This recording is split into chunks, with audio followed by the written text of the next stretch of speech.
Live from the Big G's Pizza Studio on Clark Street, this is 5 Songs with Friends, Chicago's music discovery podcast. The Real C formed in September of 2018, and they are a shoegaze indie rock band from Pittsburgh.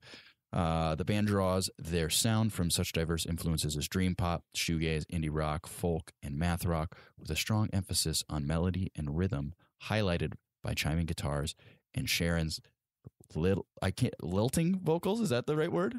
Yeah. That's a word I'm not familiar with. What is that? What is lilting? Sharon? Well, I kind of have, I don't sing straight all the time. I do use my vocals a lot to express some like more dynamic or emotional stuff. And so it just kind of, refers to maybe the more delicate nature of my voice. Awesome. Well, I have Sharon and Sean here. You've heard their voices already. How are you both doing today? Doing great. Awesome. Great. Very excited to have you on. I've heard good things about this Pittsburgh music scene. Like I mentioned, we had Pair Down on the show or a few episodes ago. Can you tell me a little bit about like what's your perspective of kind of the rock scene out in Pittsburgh? I think that it's pretty diverse. There's a lot of really exciting things happening. I think with some younger bands. I actually was just at a show last night. There was two local bands and one touring band from Chicago, the Indian Summer, and a local band named Bat Zupul, who I think are really awesome. And a new band that was actually their first show by kind of an artist that has been in a lot of bands, but this was the first show from this project called Comfort Rings. Kind of 2 drums, a lot of samples and stuff. It was really cool.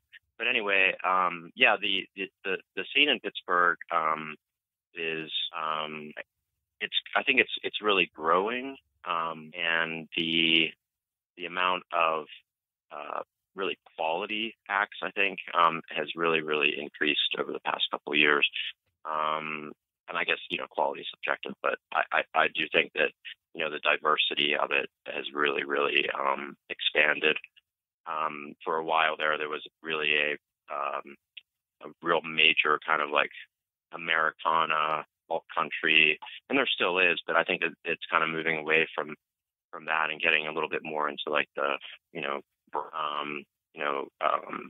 kind of more contemporary sound, with especially kind of spearheaded by a local label called Crafted Sounds, which is started by actually a college guy named Connor Murray, and just turned 21 this year. But he's really kind of moving things forward with exposing a lot of the younger, exciting indie bands, and then we have Misra Records, which is a pretty known label, headed by Jeff Betton, that's really, doing a lot of cool things. So, unfortunately, I think, we have a lot of, which I think is probably prevalent, throughout the country, but, it's, there's local support from the larger population, but, I think that it's always a battle to try to get people to,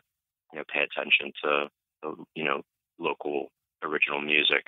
But I think that, there's a lot of people in our corner that I think it's starting to come around a little bit more. Awesome. Well, so you guys tell me about the Real C, because for the most part, it seems like you're a pretty new band, just formed about 6-7 months ago. So can you just kind of tell me a little bit about the origin? Like, how did you all meet and start to make this music? Sure. So I've been personally playing music in Pittsburgh for a long time. So Chris James, the guitar player, and Eric Sakmar, the bass player, we had, after my last band called the Red Western kind of called it a day, we had talked about getting together and kind of writing some music more in like the in indie rock vein, I guess if you want to call it. But Chris and I had played in a band called Life in Bed for about 8 years together prior to me being in the Red Western, and he had actually played bass in that band. Prior to that, I had kind of recruited him from another band where he had played guitar. He had never played bass before, but he started playing bass to play in Life in Bed, and actually turned out to be a really, really good bass player. So anyway, he wanted to go back to playing guitar, and we knew Eric kind of just from some mutual friends, and knew him as a really great bass player. And we decided we wanted to try to just start jamming and seeing what would come of it. So that we started that. Actually, it was probably like close to a year that we were looking for a vocalist, and who we basically decided really needed to be able to play guitar as well. And we were having just a really, really hard time finding somebody that kind of fit what we felt like our aesthetic wanted to be, wanted our aesthetic to be. So it was just kind of like really serendipitous that I was talking to a friend who owns a studio, and he mentioned, Sharon, and I was like, actually he mentioned her husband's name. He's like, what about Jewel Grimes' wife? And I'm like, do I know her? And he's like, oh, like Tiny Rhymes. And I was like, oh, Tiny Rhymes. That was Sharon's, other music project. And she had contacted me previously after, she was living in Buffalo at the time, about playing with the Red Western a couple years ago. And it never kind of panned out, but I still had her contact info, and we kind of listened to stuff she had up online, and we're like, wow, that is exactly what we're looking for, as far as vocals.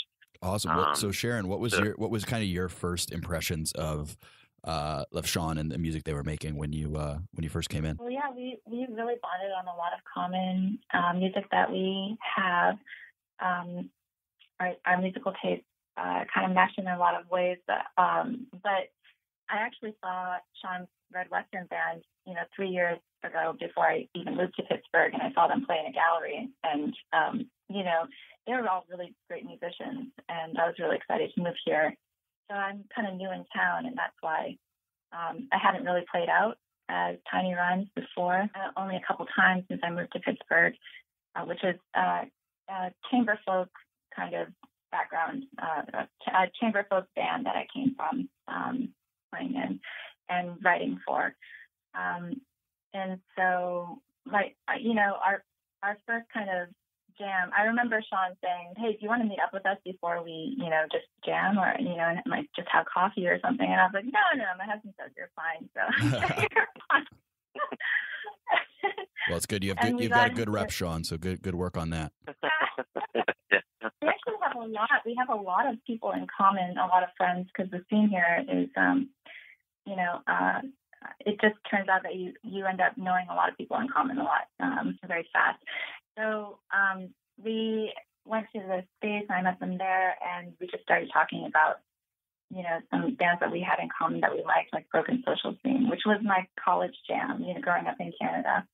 And so that was kind of our bonding moment right off the bat, and we went into that space and started to create music. Awesome. Well, so we have one of your songs here today, which we're excited to share, called Sure Thing. Can you do a little intro for us? Tell us a little bit about it. Yeah, sure. Sure. Yeah. Do you want to start, Sean? Go ahead, sure. Yep, go ahead. No, okay. you. Okay. So Sure Thing started as a guitar riff that Chris James wrote, and I put vocals onto his track and kind of played around with the structure a bit.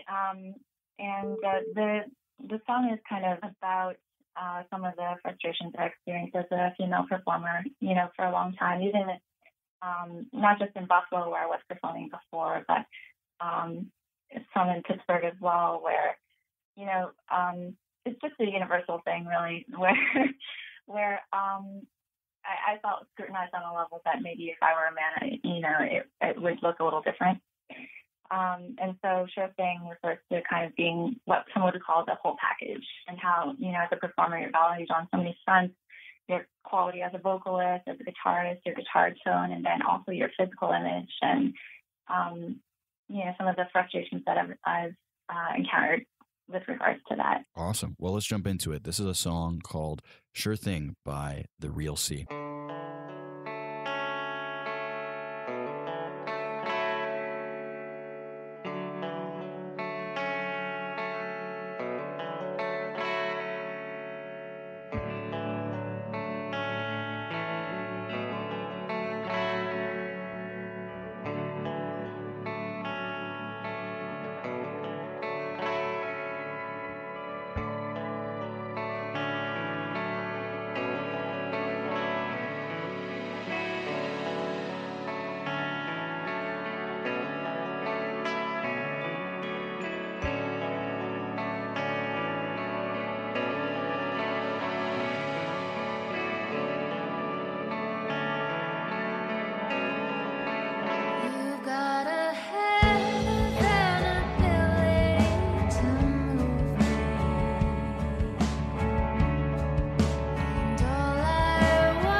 So that was Sure Thing by The Real C.